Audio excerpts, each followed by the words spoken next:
Já estamos de volta com a Manhã da Piedade. Como eu disse, nesse bloco continuaremos a falar sobre a nossa saúde. E agora o assunto é epilepsia, que trata-se de uma alteração temporária e irreversível do funcionamento do cérebro, que não tenha sido causada por febre, drogas ou mesmo distúrbios metabólicos. E durante alguns segundos ou minutos, uma parte do cérebro, gente, emite sinais incorretos, que podem ficar restritos a esse local ou até mesmo espalhar-se. Se ficarem restritos, a crise vai ser chamada de parcial. Se envolverem os dois hemisférios cerebrais, generalizada. Bom, para a gente entender melhor sobre este tema, então, nós estamos recebendo aqui no programa hoje a doutora Miriam Studart, que é neurologista, Miriam Fabiola, perdão, o nome dela corrigindo. Doutora, bom dia, seja bem-vinda aqui ao Manhã da Piedade. Bom dia, obrigada. Então, doutora, quando nós falamos em epilepsia, tem muitos mitos envolvendo, né? Nós estamos falando do que na prática? Bom, epilepsia, na verdade, talvez seja melhor falar em epilepsias no plural, porque é uma condição muito heterogênea. Então, é muito frequente, ela pode acontecer em qualquer faixa de idade e, subitamente, há uma alteração na atividade elétrica cerebral e, dependendo da área que é acometida, como você falou, tem diversos tipos de crise. Você disse, né, que ela tem que ser espontânea, então, uma crise epilética relacionada com febre, com eclâmpsia, com diabetes descompensado, ou então com insulto agudo, então, um traumatismo iminente, assim. Então, a gente não pode chamar de epilepsia. Epilepsia, no passado, a definição exigia que fossem necessárias duas crises separadas por intervalo de 24 horas, crises espontâneas, bom a gente repetir, mas agora a definição mais recente, basta uma crise epilética e alguma alteração em algum exame complementar, ressonância ou eletrocefalograma, a gente já pode chamar de epilepsia. Com uma crise, então, já consegue identificar? Com uma crise, se você tiver um eletrocefalograma ou uma ressonância com algum achado significativo que torne provável a possibilidade de uma segunda crise, então a gente já pode chamar de epilepsia com uma crise única. E o que causa essas crises, doutora? Diversas causas. Então, na infância, na adolescência, tem causas genéticas, tem algumas cicatrizes cerebrais, malformações, tumores, traumas de parto, cisticercose. Infância e adolescência são as causas principais. Depois dos 65 anos, aí são outras faixas, são outras causas, né? São outros fatores, tumores, AVCs, traumatismos, são outras causas. Agora, há algum sinal que vem antes dessas crises, que a pessoa pode identificar, que ela pode desenvolver a epilepsia? Tem. A gente chama de aura. Aura é um termo muito antigo, mas a gente continua utilizando. É um pressentimento, na verdade já faz parte da crise. Então, alguns pacientes sentem uma sensação de déjà vu. Eu já estive aqui, isso já me aconteceu, eu lembro de estar falando aqui com a Síria.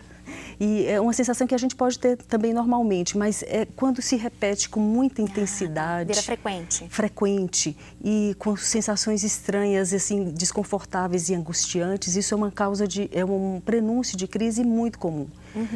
Outras vezes você pode ter também um mal-estar no estômago que vai subindo, uma sensação de opressão no peito. Também é uma aura muito comum. É uma aura dessa região do lobo temporal. Mas você pode ter auras assim, com alterações de sensibilidade, auras visuais, de repente eu tenho um blackout, ou então seu rosto fica totalmente distorcido para mim. Algumas luzes coloridas, brilhantes, também pode acontecer como aura. Alguns pacientes podem ter aura, mas depois que a crise evolui para um evento mais forte, elas podem não lembrar da aura que tiveram. Então, alguns pacientes podem se proteger, falar que estão passando mal, tentar sentar, mas às vezes não dá tempo. Então, o ideal é que, se a pessoa já sente algum desses sintomas, procure o quanto antes um médico. Né? Sim, sim. Procure o quanto antes um médico. Agora, há um grupo de pessoas, você disse que tem um pouco de carga genética também, Sim. né? Então, essas pessoas já estão mais vulneráveis. Sim. A desenvolver epilepsia. Sim, na infância e na adolescência é onde esse fator hereditário genético se apresenta mais. Agora, essas convulsões, o que provoca, doutora? A alteração elétrica cerebral pode se relacionar com um tumor cerebral, com uma malformação pequena, com uma cicatriz, que pode ser antiga, de um trauma pequeno, né, da infância, né? Muito frequentemente, essas crises se relacionam com algum insulto até os 5 anos de idade. Então, a criança quase afogou, quase sufocou, teve uma crise febril prolongada, crise de 20 minutos, 15 minutos, isso pode ter alguma sequela futura. A maioria das vezes não. Crise febril é uma condição que não é epilepsia, muito comum, e a maioria das vezes vai, com 5, 6 anos, vai acabar e não vai ter mais problema. Mas alguns pacientes, depois da faixa de adolescência, eles voltam a ter crises novamente. Como são essas crises? O que acontece com a pessoa naquele momento ali? Então, depende da área que é envolvida. Então, as crises mais comuns são as crises do lobo temporal. Muita gente pensa que a epilepsia são aquelas crises que a pessoa cai, morde a língua, fica cianótica, arroxeada, tem os abalos generalizados, mas essas não são as mais comuns, né? As mais comuns são alterações de consciência super rápidas, de 2, 3 minutos, em que eu estou conversando com você, de repente eu posso parar, os olhos ficarem estranhos, eu ter algum automatismo na mão, na boca, eu ter algum desvio do olhar para um dos lados. Então, são essas manifestações que podem ser tremendamente sutis, mas um observador, a família que seja muito atento, vai perceber que algo recorrente está acontecendo e que é anormal e tem que procurar o médico o mais rápido possível. Nesse momento, a pessoa fica inconsciente, doutora? A consciência pode ser parcialmente envolvida ou não. Então, tem pacientes que não lembram de nada, tem pacientes que não sabem quem são, não dá conta de responder. Tem pacientes que escutam parcialmente o que está acontecendo, mas não conseguem atuar, não conseguem responder de forma adequada. Então, a consciência pode estar comprometida de forma total ou parcial. E o que interfere para que essa consciência seja envolvida de forma total ou parcial? O nível da descarga, o envolvimento de maiores estruturas responsáveis pela consciência. E aí, o modo de vida da pessoa, ela pode fazer alguma coisa para evitar isso ou até mesmo evitar essas crises? Não, aí o tratamento é medicamentoso. O pilar fundamental mesmo do tratamento é medicação, mas é claro que ele tem que ter uma qualidade de vida boa, o sono é fundamental, sono de 7, 8, dormir bem, evitar algumas coisas estimulantes. Algumas crises epiléticas são relacionadas com as circunstâncias, então existem crises que são fotossensíveis. Então, a exposição a luzes estroboscópicas ou então outra situação pode desencadear uma crise também. Então, por favor. O paciente tem que dormir direitinho, tomar seus remédios regularmente, não beber bebida alcoólica, é fundamental. O álcool atrapalha a absorção do remédio. O paciente epilético tem que aderir bem ao tratamento. Tem que ter o compromisso. A gente fala de resolução ou de controle, a gente evita falar cura. Em neurologia e medicina de forma geral, né? A gente fala de controle. A pessoa consegue ter uma qualidade de vida boa, sim. Seguindo o tratamento adequadamente. Seguindo o tratamento. De cada 100 pacientes, a gente consegue controlar com o primeiro ou o segundo anticonvulsivante 75%. Então, 25% a gente vai ter um pouquinho mais de dificuldade. Trocar a medicação, ver a possibilidade cirúrgica, existe até a possibilidade cirúrgica agora atualmente. Também. E a vida de uma pessoa, a partir do momento que ela é diagnosticada com epilepsia, quais são os cuidados diários que essa pessoa deve ter? E a família também, eu acredito, né, das pessoas que estão em volta ali. Depende da intensidade de suas crises, mas de modo geral, além de tomar medicação e ter o cuidado com o sono, a gente tem que orientar que não se tranque porta de banheiro. O paciente epilético não pode nadar sozinho, fazer atividades de esportes radicais. Nada que você pense assim, se tiver uma crise, você pode machucar-se, então a gente orienta que ele não faça. E é importante sempre ter alguém por perto também. Sim. Nessa exposição de coisas mais perigosas, né? Mas o paciente com epilepsia pode levar a vida normal, pode casar, pode trabalhar, pode ter filhos. Quer dizer, é claro que o trabalho tem que ser condizente, né? Então não pode trabalhar com altura, com máquinas perigosas ou com água, né? Com mergulhos. Tem algumas restrições, mas se seguir o tratamento direitinho, vida normal, então. Vida normal, pode trabalhar, pode estudar, pode casar, pode ter filhos, fazer tudo isso. Doutora, tem dúvidas aqui da Raquel Fagundes, lá do bairro Milionários. Um abraço para você, viu, Raquel? Obrigada pela participação. Ela quer saber o seguinte: convulsões e ataques epiléticos são a mesma coisa? Olha, o termo convulsão é antigo e a gente utiliza mais para aquelas crises epiléticas que têm uma manifestação motora mais exuberante. Então, aquelas crises clássicas de abalos musculares ou de rigidez, a gente fala de convulsão, mas é um termo mais antigo, é mais leigo, é mais corriqueiro. Então, a gente deve falar mais de crises epiléticas. Crises epiléticas. Isso. Por exemplo, uma crise focal, daquelas que a gente comentou agora há pouco, que eu quis até imitar um pouquinho aqui, de parar, de ter alguns automatismos. Se a gente for literal, não é uma crise convulsiva, porque não tem uma atividade motora importante, mas é uma crise epilética. Nós falávamos no bloco anterior com o doutor Gustavo, questão da fibromialgia, que atinge mais as mulheres, né? No caso da epilepsia, também tem algum fator aí que determinante entre os gêneros? Não, envolve todos os dois. Assim, algumas síndromes epiléticas acontecem mais em crianças do sexo masculino, outras do sexo feminino, mas é prevalente nos dois sexos. Nos dois sexos, né? O Flávio Martins, do bairro Coração Eucarístico, também participa. Obrigada, viu, Flávio, pela participação. E ele quer saber se é verdade que as pessoas diagnosticadas com epilepsia não podem dirigir, doutora. Bom, a legislação de trânsito, o que ela dispõe é o seguinte: você pode dirigir se você estiver tomando as medicações regularmente e sua última crise tiver sido há 1 ano. 1 ano sem crise para liberar a direção. Agora, se você estiver tirando a medicação, a outra disposição é o seguinte: você tem que estar 2 anos sem crises e um período de 6 meses sem as crises e sem o remédio, que é o período pior de chance de recorrência das crises. Então, 1 ano sem crises, você pode dirigir, categoria B, nada de categoria A, moto, ou então trabalhar profissionalmente com direção.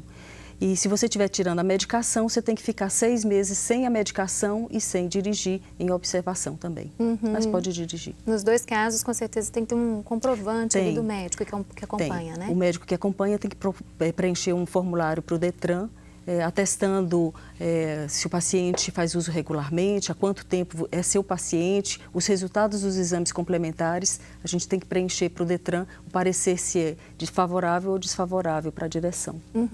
Agora, quando de início é identificada, a pessoa é diagnosticada com epilepsia, né? Se ela seguir esse tratamento adequadamente, qual o tempo máximo que consegue ficar sem crises? Ou usando a medicação, depende muito. O tratamento é individualizado, de modo geral, é um tratamento prolongado, pelo menos 2, 3 anos usando a medicação, mas cada caso é um caso. A gente tem que levar em consideração os resultados de exame, o tipo de crise, a profissão, a idade, se é mulher, se está em idade fértil. A gente leva muita coisa em consideração para determinar o tempo de tratamento. Depende de cada perfil, então, né, doutora? Depende de cada perfil. Doutora, tem mais uma pergunta, é do Eduardo Campos, lá de Nova Lima. Um abraço, viu, Eduardo? Ele está dizendo que já ouviu muito falar que a saliva da pessoa com epilepsia durante uma convulsão pode transmitir a doença. Não, isso não é verdade, não se transmite. E também não é verdade a crença de que a língua pode se enrolar e a pessoa engasgar. Já ouvi muito falar isso, Não tem nada disso, então? Nada a ver, absolutamente nada a ver. A crise é algo autolimitado, então existem mecanismos inibitórios do cérebro que ele faz abortar a crise. Então, uma crise generalizada mesmo dura 2 ou 3 minutos. Parece uma eternidade para quem testemunha ou quem observa. Na hora da crise, o acompanhante tem que manter a calma, só. Aí tem que colocar o paciente numa posição de lado, deitada, se for uma convulsão, aquelas crises clássicas, né? Tirar alguma coisa que está mais obstruindo, assim, de roupas e proteger a cabeça e aguardar. Deixar de lado, nada de fazer massagem cardíaca, puxar a língua não se enrola, não se engole. Então, é algo autolimitado. Você não pode fazer nada para impedir a crise só se você estivesse no hospital com a medicação para ser administrada, mas nada que você possa fazer vai abreviar aquela crise. Então, é manter a calma, se forem crises repetidas, providenciar, ou uma crise demorada, providenciar o deslocamento para um hospital. Você disse agora há pouco do tratamento cirúrgico, né? Em quais casos é indicada a cirurgia, doutora? Quando a gente considera que o paciente é de difícil controle, tem a epilepsia refratária. Então, é quando se utiliza pelo menos 3 tipos diferentes de medicação durante uma tentativa de 3 anos, 2, 3 anos, bem tentados. Se existir uma lesão estrutural possível de ser removida cirurgicamente. Então, existe um protocolo e uma investigação ainda bastante intensa antes da gente decidir por cirurgia. Mas aqui em Belo Horizonte já se faz cirurgia de epilepsia. E esses 25% que não controlam com medicamento, a gente avalia a possibilidade cirúrgica. Desses, talvez uns 10% possam ser aprovados para operar. Tá, então primeiro um acompanhamento bem de perto, sim, ali, por um sim. tempo determinado também, né? Sim. E como que é essa cirurgia? Uma cirurgia tranquila ou pós-operatório?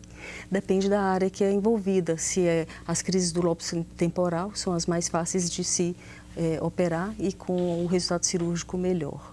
Depende. Depende da idade da pessoa também? Depende da idade da pessoa isso, também. Né? Sim. As pessoas têm muitas dúvidas e muitos mitos sobre a doença, sobre todas, na verdade, né? As pessoas ouvem falar essa questão da língua, né? Que o telespectador colocou também, de transmitir pela saliva.